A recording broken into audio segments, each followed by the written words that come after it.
सुप्रभात।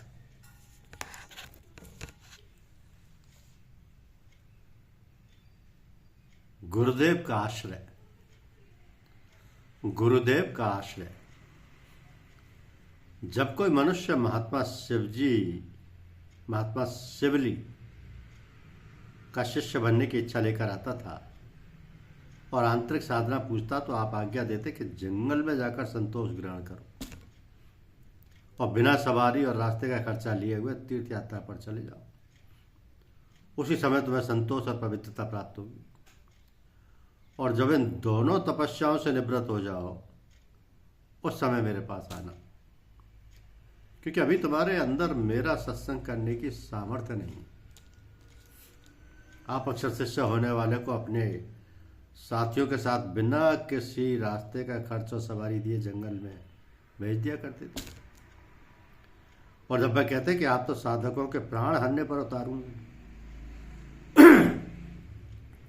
तो आप कहते कि मेरी ये इच्छा हरगिज नहीं, परंतु जो लोग मेरे पास आते हैं उनका उद्देश्य मेरा सत्संग नहीं होता, बल्कि वो आध्यात्म ज्ञान के इच्छुक होते हैं। तो यदि वो मेरी सेवा के इच्छुक हों तो मानव व्यक्ति पूजक कहलाएंगे। अतः उनके लिए यही बेहतर है कि अपनी पहली अवस्था में स्थित रहें। इसी कारण मैं अपने पास आने वालों को ईश्वर का रास्ता बता देता हूँ, और इसमें यदि वह मर जाए तब भी अपने उद्देश्य से वंचित नहीं रहेंगे। और यदि यात्रा की मुसीबतें झेलते हुए आगे बढ़ जाएंगे तो उन्हें वो स्थान प्राप्त हो जाएगा जो 10 वर्ष की तपस्या से भी प्राप्त नहीं हो सकता। तो जितना प्यार दुलार गुरुदेव के आश्रय में है वो कहीं भी नहीं। वो तुम्हारे हर पाप को क्षमा कर देते हैं। है और कोई इतना क्षमाशील? तुम गंदगी करते रहते हो और वह एक माँ की तरह गंदगी को धोकर फिर तुम्हें नया ताना बाना पहना देती है। तुम्हारी कमियों को, तुम्हारे अतीत और व्यवहार को कभी नहीं उजागर करते।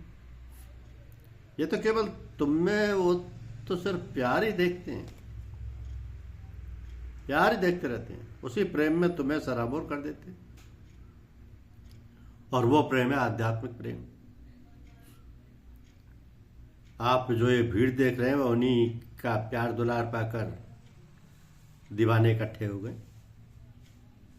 ऐसे पर्वों पर परम पूज्य का सानिध्य हमें मिल जाता है, हम धन्य हो जाते हैं, हमारा जीवन कृतार्थ हो जाता है, कुछ कहने सुनने को नहीं रह जाता। एक सानिध्य मात्र से न जाने कौन कौन से संस्कार कट जाते हैं, भोगों से ऊपर उठ जाते हैं। हम तो अधम अधीन हैं, परंतु गुरुदेव का दुलार प्यार पाकर धन्य हो गए। यही प्रार्थना है कि हम सबको परम पूज्य का सानिध्य एवं मार्गदर्शन निरंतर मिलता रहे।